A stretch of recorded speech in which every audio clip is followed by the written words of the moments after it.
That might be the most smiling that you get from me this entire video. You know what? I actually have to make sure I have my notes because I watched Malcolm and Marie. This movie made me think and feel a bunch of things. And honestly, it's a movie I recommend only with major limitations. Major limitations on who I'm recommending this movie to. So yeah, let me start. This is the kind of movie, if you're the person when your friends argue with their spouse, you feel awkward and you want to leave, this movie is 2 hours of you feeling like your Uber hasn't come, your ride hasn't picked you up. Why am I still here for this? Oh my goodness, this is so uncomfortable type shit.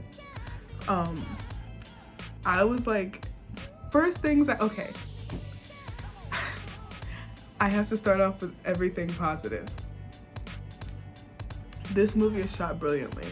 The opening scene actually reminded me of like Night of the Living Dead or like black and white horror movies. And you know what? I wasn't off for having that perception of horror because like they gave you very creeper, I'm here but I'm not supposed to be here seeing this type shit. Like I like the viewpoint that it shot through. The music was really fitting. The music was very fitting for the movie. The actors were acting. They were doing their actorial thing and like I can't say anything bad about any of that. The thing that made this movie insufferable was literally the dialogue and the writing, and that hurts me so much. Let me see. Something that I had heard before the movie was, before I watched the movie was that it was written by a white dude.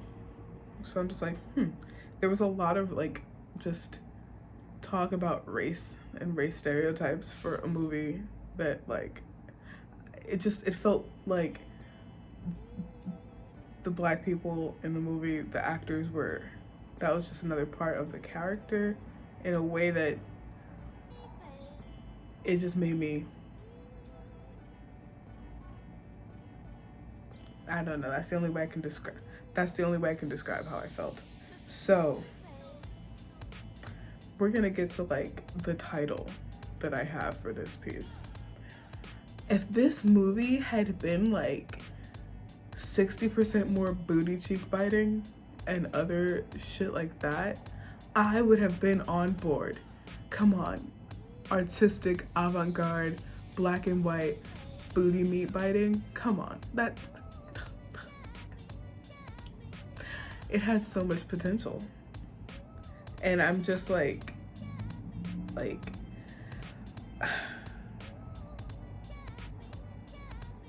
there's a part in the very beginning where Marie says nothing productive is going to be said tonight. I don't know, for me as a viewer hearing that and knowing that the movie is about tonight, I don't know if I should be here. I don't know if I want to continue this ride with you if nothing productive is going to be said. And you know what? I was like, you know what? Fuck it. I'll still continue the ride with you. You know, I'm not here for this. So apparently it was 1 hour and 2 minutes into the movie that I no longer wanted to watch it. It made me feel massively uncomfortable in the worst way. Arguments like that, just I'm not here for it.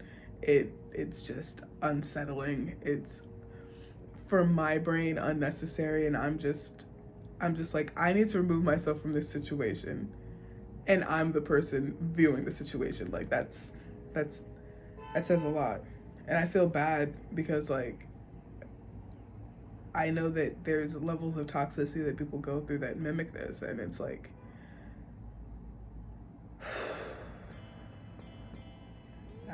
man. I literally wrote down, what the actual fuck is this movie? What the fuck are these monologues for? Like, I'm like, is this movie made for people who are in the industry? Is this movie made, who is the target audience? Because I feel like me just sitting here just wanting to watch a movie that's in black and white and see some acting, do some, you know, drama, and this is what I deal with. I don't know. It's just, oh yeah, there's pages of this shit. Yeah, it's a million shades of terrible. It gave me the same feeling of discomfort I had when the first time like I saw parts of like Who's Afraid of Virginia Woolf. It's just the idea that I'm trapped here with these people who are just not nice to each other, and I'm just like, oh no, I can't deal with this. I was over here hoping that this was their fetish. That was the saving. I think that's like the thing that made me get through this movie. I'm just out here hoping that these two people are involved in some really heavy, this is just their kink and this is just a scene. And if I try to rationale it like that, it makes the movie at least feel like I watched it for a reason. I feel like this writer needs a hug from somebody he likes and cares about. I feel like he needs a caring hug from someone who cares. Let's see. With 30 minutes to go in the movie, I actually started a whole countdown. And with 27 minutes, within 3 minutes, I was like, what else can be said after this? Is this over? So roll credits? Like, seriously? The relationship, if you're a Steven Universe person, and people think that Malachite was a toxic relationship, this is like Malachite on steroids. If you know, you know. If you don't know, you should watch Steven Universe. I'm like, these people just need help.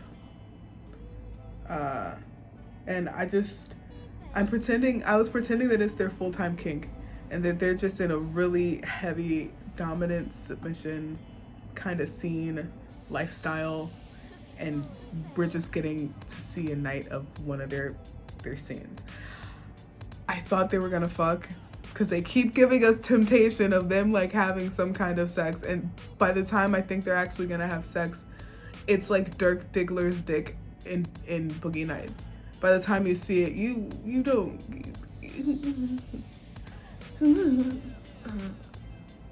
And that's like, I think that's the point of it, because I'm just over here like, I think that's when I came up with the title for this, 2 hours of foreplay or 2 hours of cockblocking, of auto cockblocking. This movie makes me want everything that's not this movie. This movie makes me want to reread Venus and Furs, because I feel like I could have gotten a bit of the way through the original book in the time frame that I'm watching this fucking movie.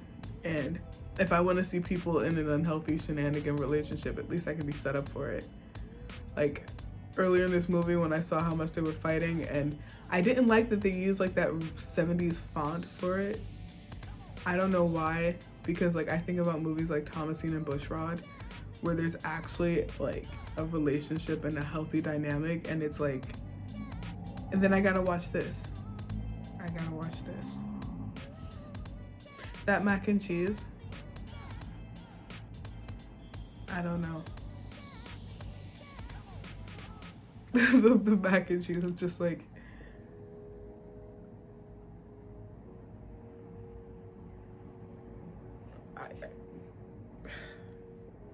to sum it all up, the last 20 minutes was me checking out of the movie emotionally and mentally. I didn't care about the characters at all.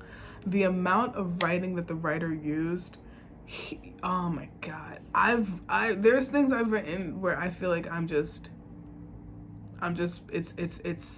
masturbation at that point. Like, I'm writing to write that and write.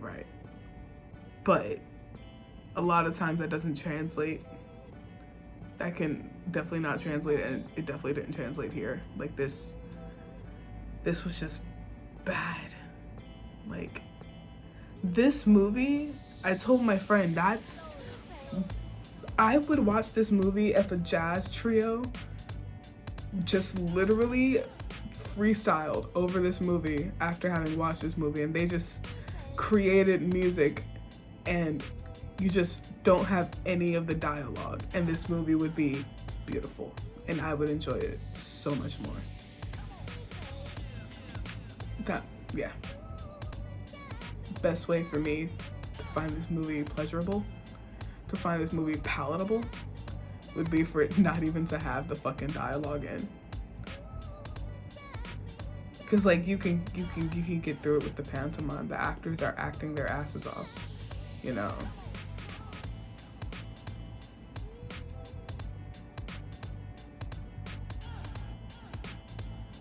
Cause all of that, like literally the things that were said and the words that were thrown was all unnecessary. And I'm saying that as somebody who can be cruel with their tongue. You don't do that. Like, you don't do that to the person who's supposed to be your person. Like, what? It literally didn't. Literally by the end, when you see them in the last scene, they're just standing there on the fucking horizon, just two blips on the screen. I didn't care what was being said. I didn't care what they were doing. I thought they might push each other over.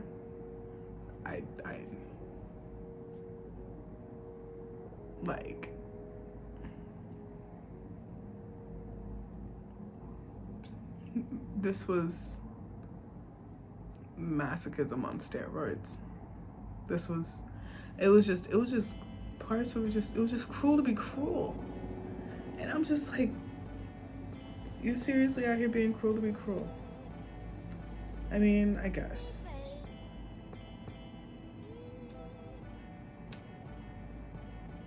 That's the perfect way to sum this up. Yeah, so that was my take on Malcolm and Marie.